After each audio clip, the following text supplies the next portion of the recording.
Bonjour et bienvenue dans notre émission Sagesse bouddhiste.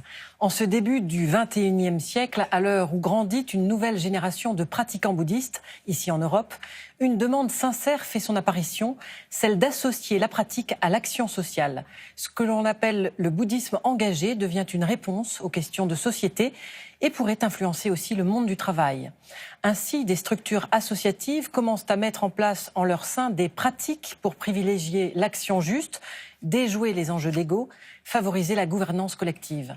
C'est ce qu'on appelle le management responsable. L'idée est assez nouvelle en France, mais elle a déjà fait ses preuves ailleurs, en Europe et dans le monde. Pour en parler avec nous, nous avons le plaisir de recevoir Emmanuel Olivier. Bonjour. Bonjour. Alors, vous êtes bouddhiste engagé dans la tradition Theravada, mais aussi dans la tradition zen. Vous présidez l'association Terre d'éveil, qui s'adresse à un public laïque, engagé dans la vie, et qui propose des retraites et des enseignements, tous issus du canon Pali.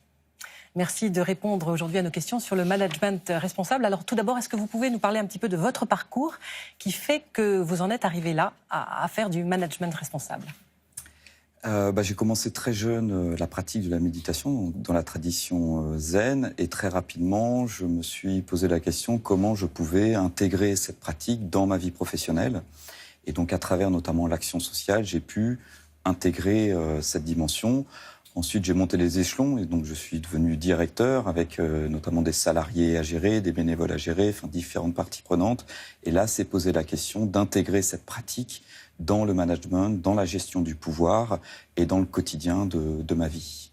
Qu'est-ce que ça veut dire exactement, bouddhiste engagé ? Alors, le bouddhisme engagé, c'est déjà une étiquette. Au-delà de ça, c'est une manière de rentrer en lien avec l'environnement, avec un contexte.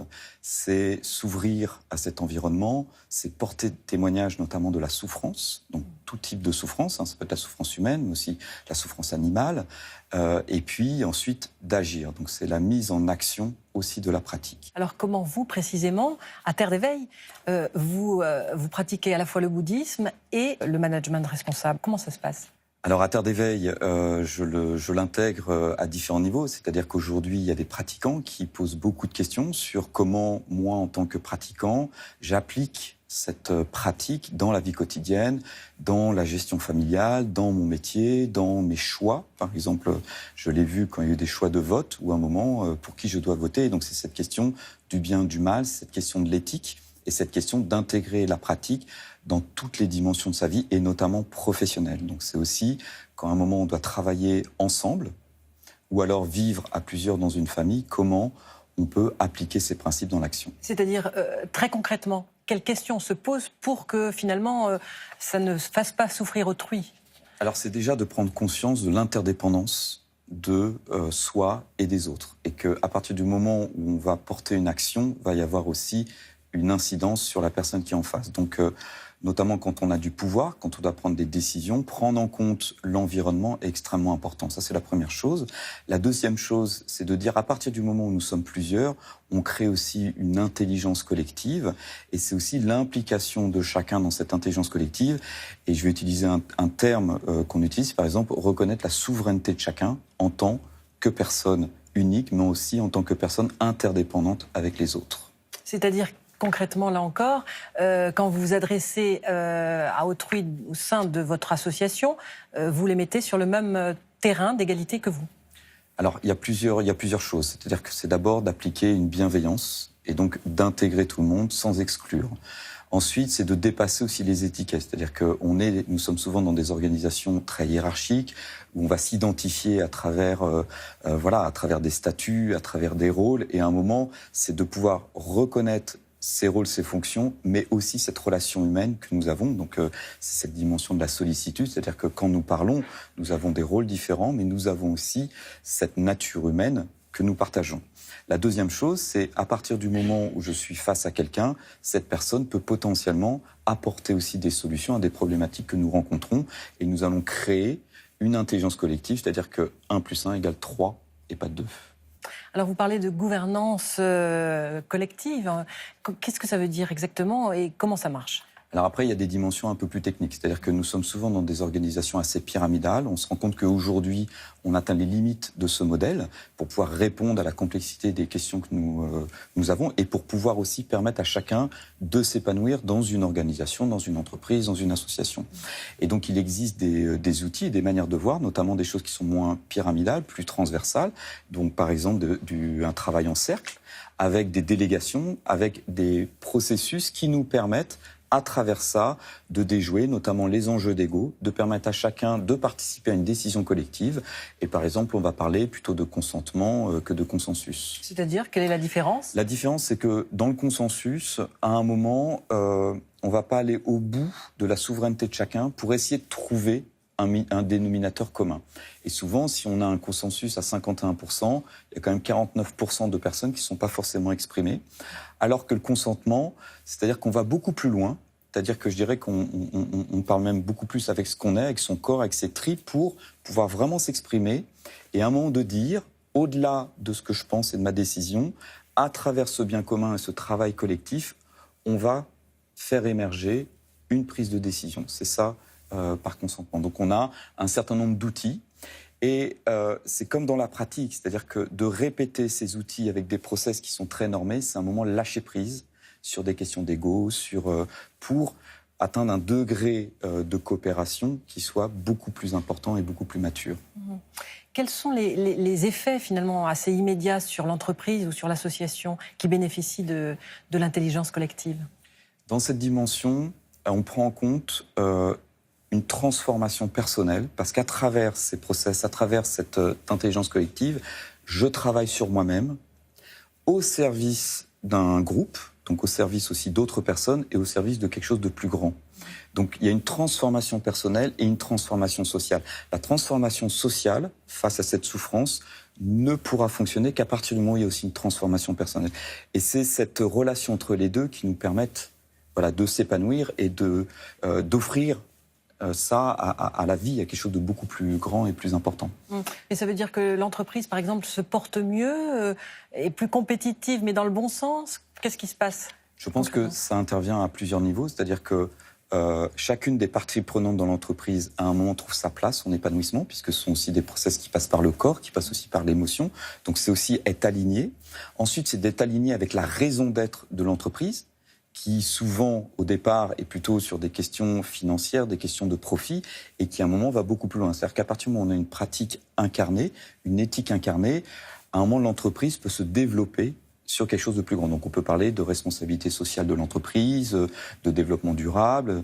Le groupe, l'ensemble de l'entité a besoin d'aller beaucoup plus loin que simplement la première raison d'être de l'entreprise.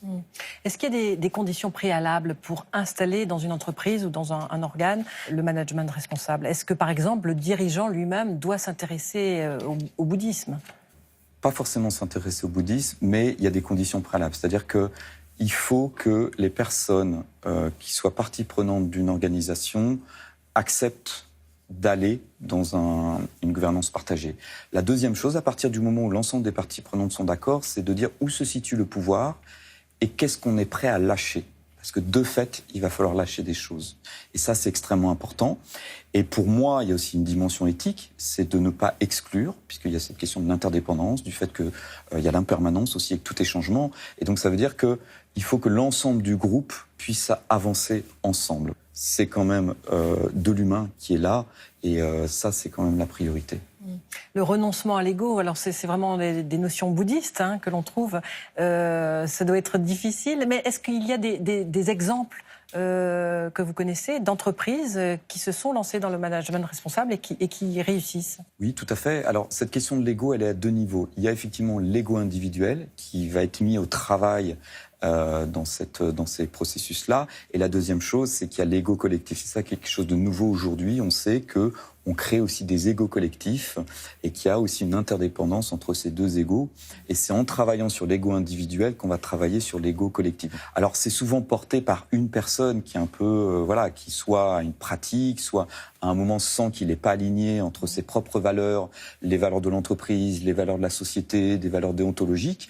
Ça on le voit notamment, on l'a beaucoup vu au niveau des infirmières dans les hôpitaux, qui à un moment sont plus alignés sur les valeurs ou ce qu'on leur demande, et à un moment, vous rentrez dans des pratiques soit individuelles, soit collectives. Et c'est vrai que ça veut dire qu'à un moment, ceux qui ont le pouvoir dans cette organisation doivent accepter aussi de se donner les moyens pour aller dans une ouverture sur ces nouvelles pratiques. Donc ça peut rentrer avec aujourd'hui la question de la mindfulness, la pleine conscience des entreprises, ou alors l'entrée, ça peut être l'éthique. L'entrée, ça peut être à un moment les risques psychosociaux des salariés dans l'entreprise. Ce sont des portes d'entrée qui sont des questions existentielles à un moment, des questions de sens, des questions d'alignement. Le type d'entreprise, alors justement, dans lequel ça peut marcher, vous pouvez nous donner des exemples ? Alors aujourd'hui, on a des exemples, effectivement. Alors, des exemples qui sont au niveau européen ou aussi au niveau mondial. Aujourd'hui, ce sont souvent des petits exemples qui, aujourd'hui, sont en train de se mettre en réseau pour partager leurs expériences. Mais on a donc des entreprises qui, à un moment, se posent la question de la responsabilité sociale de l'entreprise, du bien-être du salarié. On a aussi, dans l'éducation nationale, on a aussi des écoles qui se posent ces questions-là, notamment du rapport, comment on crée de la coopération entre des élèves et entre des professeurs, par exemple. On l'a dans les hôpitaux. Ça, c'est vraiment sur notamment la question du care, du prendre soin de l'autre. Je pense qu'aujourd'hui, dans toutes les organisations, la société civile, aussi sur ce qu'on appelle la transition, et aussi beaucoup dans ces manières de penser différemment le collectif. C'est aussi redonner une place aux politiques, d'une manière différente. Alors, il y a actuellement une mode du mindfulness, notamment en entreprise. Il y a des stages qui sont organisés, des ateliers, etc. Est-ce que cette mode peut aider ou au contraire contrarier le développement du management responsable ? Pour ma part, je pense que ça peut aider. Moi, notamment, le mindfulness m'a permis, effectivement, de ne pas exclure des personnes qui ne seraient pas bouddhistes, qui n'auraient pas une pratique. Donc, je trouve que c'est intéressant. Maintenant, il faut avoir conscience que le mindfulness, la pleine conscience, ce sont aussi des techniques qui sont au service de quelque chose de plus grand. Donc, ça veut dire que derrière, c'est aussi des questions d'éthique, c'est des questions d'action. Et que je pense qu'il faut, se laisser porter parce que ce qui va émerger à travers la mindfulness. Donc, c'est aussi une porte d'entrée sur ces questions-là, qui est aussi une très belle porte d'entrée. Alors, votre association que vous présidez, Terre d'éveil, fonctionne-t-elle comme cela, avec une gouvernance partagée ? Pas encore, j'y aspire, mais ça demande aussi du temps pour que tout le monde se sente suffisamment en sécurité pour pouvoir y aller. C'est-à-dire que ça fonctionne si aussi il y a de la confiance dans les parties prenantes, si on est prêt à lâcher prise. Et c'est vrai que je pense qu'il est peut-être plus difficile d'aller sur ces manières de gouverner ensemble dans des associations, des collectifs avec des dimensions spirituelles. Puisqu'à un moment, dans ces processus-là, il faut aussi accepter le conflit, il faut aussi accepter qu'il n'y a pas tout le temps de l'harmonie, c'est aussi prendre des décisions très concrètes. Donc, c'est-à-dire que ça demande aussi du temps, peut-être de lâcher prise aussi sur des dimensions spirituelles qu'on n'a pas forcément dans des prises de décision collectives. Ça veut dire que pour d'autres sanghas, des sanghas bouddhistes, finalement, on pourrait aussi imaginer ce principe de gouvernance ? Nous avons des exemples, oui, effectivement, de sanghas qui travaillent dans cette dimension-là, maintenant à des degrés différents. C'est-à-dire qu'il faut voir jusqu'où on est prêt à aller dans ce partage de pouvoir, dans ces processus de prise de décision, et dans cette décision de dire la pratique n'est pas simplement de la méditation et de l'assise, c'est aussi dans l'action qu'on pratique. Merci Emmanuel Olivier. Alors avant de nous quitter, voici quelques suggestions de lecture en rapport avec l'émission. Tout d'abord, Quand les décideurs s'inspirent des moines, 9 principes pour donner du sens à votre action, de Sébastien Henry aux éditions Duno. Reinventing Organizations de Frédéric Laloux chez Diathéno Éditions. Ce que le bouddhisme peut apporter aux managers du Dalai Lama avec Laurence von den Muizenberg chez Vuibert Éditions. Et puis La sagesse bouddhiste appliquée au monde des affaires de Michael Roach chez Stanké Éditions. C'est à présent la fin de notre émission. Merci de l'avoir suivie. Vous pouvez la revoir toute la semaine sur France TV, le service vidéo de France Télévisions. Excellent dimanche et très bonne semaine à tous. Merci.